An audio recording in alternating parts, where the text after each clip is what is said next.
Welcome. I'm Kinetic Symphony. I hunt down and report on mysterious and weird true stories, from glitches to the paranormal. Case file number 252, written by Beep Beep 85. A butt and a sneeze, craft a glitch. I was leaving a doctor's appointment and was stopped at a red light in my car at an intersection. I sneezed.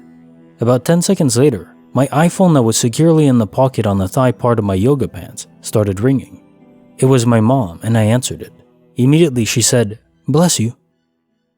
I froze and started looking around, thinking that by some coincidence she had seen me. That was the only logical explanation. But she lives 20 plus miles away from where my appointment was, so that was highly unlikely. I said, "What did you say?" Thinking that maybe I imagined it, and she responded, "Didn't you just sneeze?" I told her that I had, but it was several seconds before she called and my phone was locked in my pocket. She swears she absolutely heard me sneeze, and I believe her because how could she have known? I didn't have an outgoing call to her, so it wasn't a pocket dial. I have no logical explanation. She heard me sneeze from miles away, and 10 seconds after, it actually happened.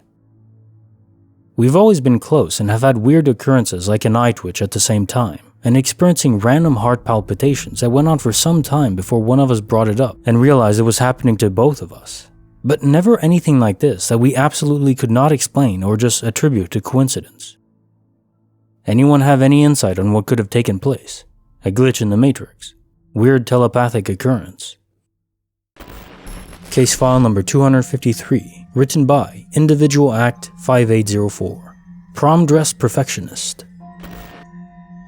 I graduated high school in 2001. When I was in high school, I loved thrifting and sewing. I had my own sewing machine and would buy things at thrift stores and alter them to fit me. I am very petite, 5 feet tall and 115 pounds, so finding things to fit off the rack is always difficult. In the winter of my senior year, I found this beautiful, vintage floor-length dress. It is black with magenta flowers all over it. It was a halter dress with a very deep V in the front. When I saw this dress, I thought, this is my prom dress. I bought it and brought it home. The deep V in the front was a bit too revealing for me, and the dress was about 5 inches too long, so I decided to do an alteration even though prom was months and months away. I hemmed the bottom of the dress, and with the extra fabric I sewed a triangle into the deep V to make it less revealing. I tried it on and was very happy with the look. I put it away to save it for prom since it was still several months away. Cut to prom season. I went to pull the dress from the bin it was stored in. It was polyester, so no wrinkles. And instead of the alteration I made to the deep V, there are perfectly sewn ruffles along the deep V along with ties to hold the V closed. The dress was still altered by me to fit my height, but the other alteration was not the same. I don't know how to sew ruffles like that. The dress was stored in a bin. I asked my sister and mom and they both swore they did not alter the dress. They don't sew anyway. I tried the dress on and the ruffles and the tie looked amazing, so I wore it just like that, but I still have no idea what the heck happened to my original alteration. If you're enjoying this video, consider giving it a like. Now on to the next story. Case file number 254, written by Weeping Willows 123, Smelly Green Water. My sister and I went kayaking, and usually when we go, we both bring reusable water bottles for hydration. My water bottle is a foot tall, from a well-known brand, and is stainless steel. Our kayaking place is this community recreation area, and we rent from one of the huts that is there. There are at least a dozen teens working on the hut and managing the rentals, and on average about 50 people on the dock at a time. We got into our kayak and enjoyed the water for a few hours. We both took sips of water and stored it in a drawstring backpack. Once we were done, we returned the kayak and started walking away from the hut. Except I realized my water bottle was missing. My sister opened the bag and only her water bottle was inside. This is a cheap Walmart drawstring bag with no extra pockets. She took her water bottle out and flipped it upside down. Nothing. So we began searching. We checked the dock, the kayak we just returned, and the hut. Asked the workers, asked other people. I was quite upset because I really loved this bottle and a new one would be pricey. It was not possible for it to have fallen in the water since I took a sip after we both got out of the kayak and thought I stored it in the bag. We concluded someone must have taken it. We got home and both of our parents checked the bag. Nothing. We used the bag twice more later in the week, and it was not there. 2 months later, I go to grab this bag from the closet, and my water bottle is inside, with smelly green water, and a piece of patterned duct tape stuck to the edge. We don't own patterned duct tape. My whole family still does not have a single explanation to this day. Bonus file written by Michiru 957. John was right. His home was haunted.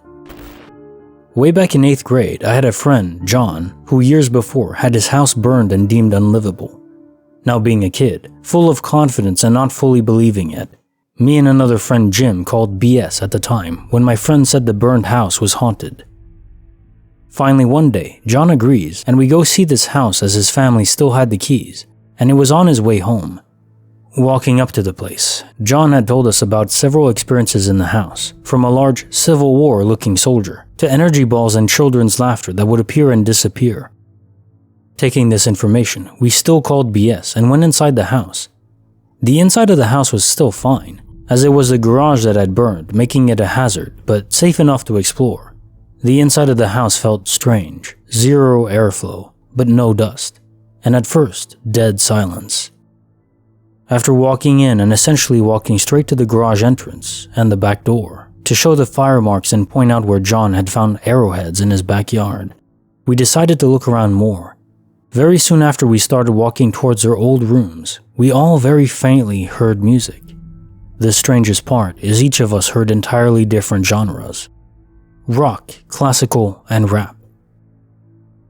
We reached John's sister's old room, and it was barren of course, and the windows were covered but nothing weird. Then the same with John's old room. Between the two of them, most of the apparitions had started and then gone and disappeared into John's parents' room. Logically, that was our next and final stop of the tour. Confused by indescribable music and getting nervous, we reached John's parents' room and tried the door. It felt sealed, like when something heavy is against it, or a vacuum is applying pressure. However, the house was sealed and we were supposedly the first ones inside in a long time. With a good shove, we managed it open and got the biggest gust of stale, dead, musty air I've ever had. Freaked out by the sudden gust that smelled like death had once been there, we took off. Halfway crossing the street, Jim called out, "Hey guys, look at the house!" Nervously, all three of us turned and saw a huge apparition, easily 6 foot plus and solid fridge build, in the window. Solid looking, but you had to stare and squint hard to start to get the edges of details. And it was watching us, staring us down from the inside.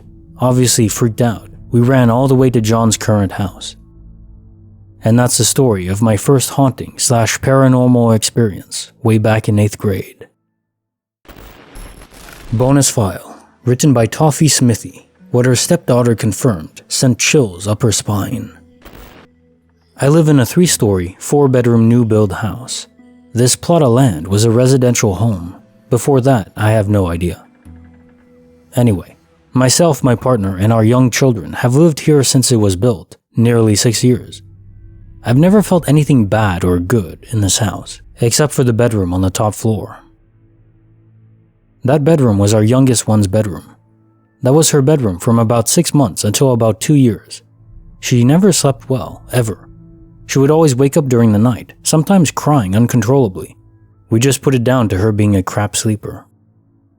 However, sometimes if we couldn't settle her back down, we'd bring her into our room, which was directly next to said room. She would just sit and stare into the hallway outside and would refuse to be put down near the doorway. And if we tried to carry her out into the hallway to show her nothing was there, she would freak out. She no longer has that room as her bedroom. She shares with her older sisters now. The middle child, boy, now has that bedroom. He claims to feel fine there. However, when it was our youngest's bedroom, when she'd wake in the night, my partner would go downstairs to make her a bottle, and I would go in to comfort her. While comforting her with my back to the door, I would always feel like there was something or someone watching me, so I would feel forced to glance back over my shoulder. That's the backstory. Now, during a conversation we were having as a family tonight, myself and my partner were talking to the eldest child, 15 years old, and she just so happened to sleep in her brother's room last night. He was at a sleepover at a friend's house, and she wanted to escape the two younger ones. Anyway, we asked her how she slept. Totally normal question, and we certainly didn't lead her to an answer. She said, not so great. I felt on edge, like someone was watching me from the doorway. I wasn't scared, but I felt anxious. How she described her feelings was exactly how I felt in the past when I would often be in there comforting our youngest. Neither my partner nor myself have ever spoken to the children about this, so there's no way she was just regurgitating what we've said. I felt a shiver go up my spine when my stepdaughter said this tonight, because it was so accurate. My partner immediately looked at me as if to say, "Wow, that's exactly what we've said." I just wanted to share my story and to see if anybody can relate. A friend has just recommended we invest in some selenite to place around the room. Does anyone else have any other suggestions?